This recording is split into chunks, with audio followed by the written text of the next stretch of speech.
Let's get to this episode here. Let's start out with Death by Lightning. This series has been out on Netflix now for a couple weeks. And this is one where I had a preview screener for it and I didn't watch it. And that is a good indication for you that sometimes it's hard from first impressions to know if something's going to be interesting to you. Now, the description of this is going to sound possibly very dull, but I think the series is actually quite good. First of all, off the top, one thing you should know about Death by Lightning. It is a mini series. It is 4 episodes long. It is a fictional narrative. Not fictional. It's a historical narrative, I'm sure with a lot of fictional elements. And it is much more interesting than the subject might think it would be. So takes place in late 1800s, and it surrounds the real life, sort of the very short-lived president, James Garfield. James Garfield is one of those footnotes in history where you're like, I've heard the name. What is James Garfield known for? He's known for a couple things. He's known for, I think, having the shortest term of any president, like just a few months. And that's because he was assassinated very early in his presidency. And you're thinking to yourself, this is after the Civil War, a few years. So it's, like I said, it's late 1800s, mid-late. And you're just like, well, it doesn't sound like there'd be much of a story there.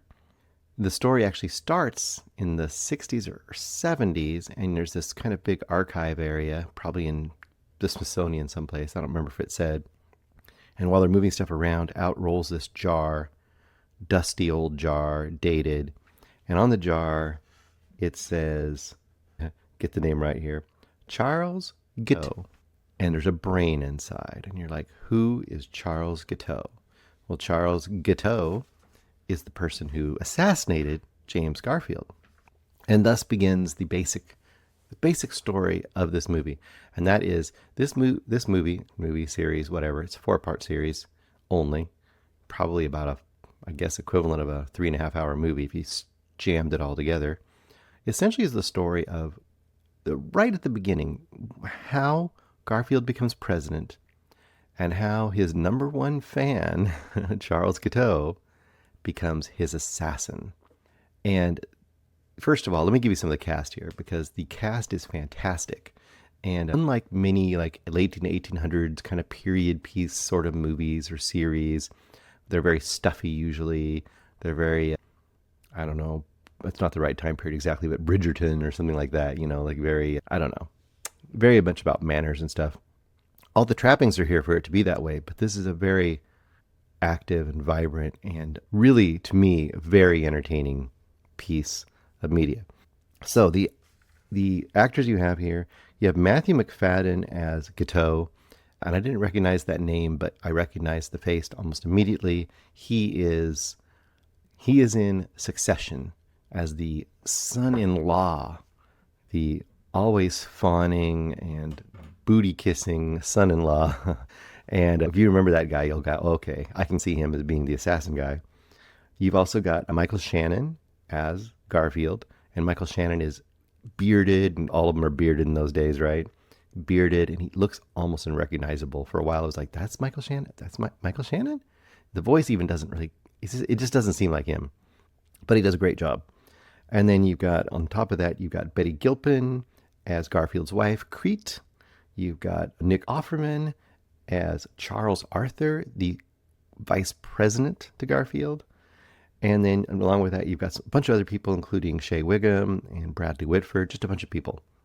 Now, the best ways to sell this to you, I think I would say, is, first of all, does it have a lot of the politics and the machinations behind the scenes of the time? Yes, it does, but not in the boring sense. Like I said, I brought up Succession. I think it would, in some ways, fit in with that, where it's like this very, there's a lot of, like I said, a lot of scheming. There's a lot of backstabbing. There's a lot of plotting. Even the fact that Garfield becomes president, in the first episode, you discover how he almost accidentally becomes president. And I'll let you discover how that happens. But let's just say Garfield had no interest, and I'm serious, no interest, according to this at least, no interest in becoming president. He did not want to be president, and yet he becomes president.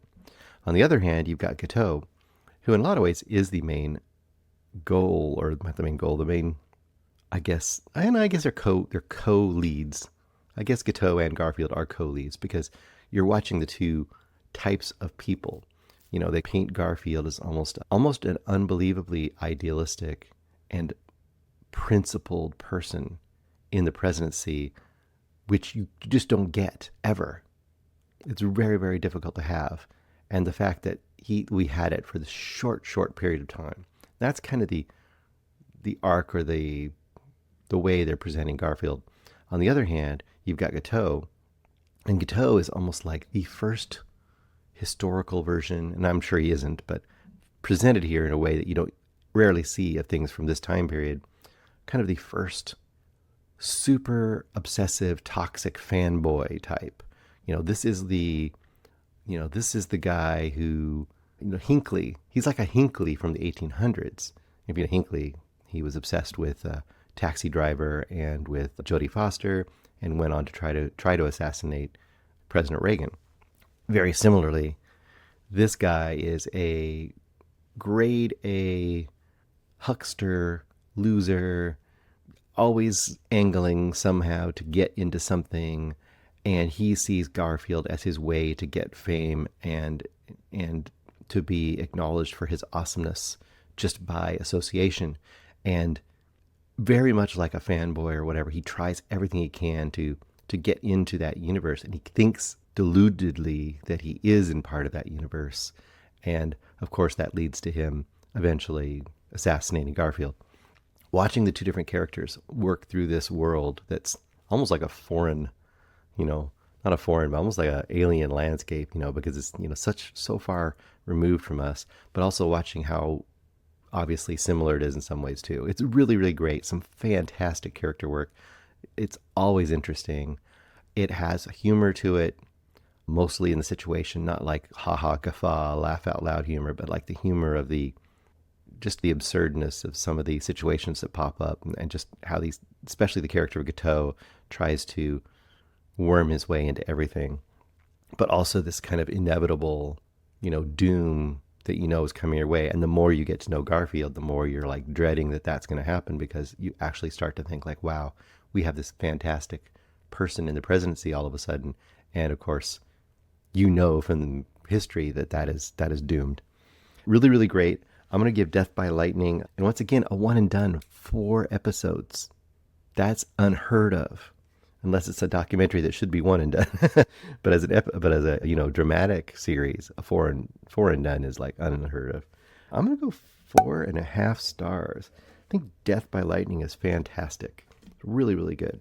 Hey guys, thanks so much for watching this video. For more movie and television reviews and interviews, please subscribe to my Deepest Dream channel. Like, comment, share, subscribe. And as always, thanks so much for your support. Take care.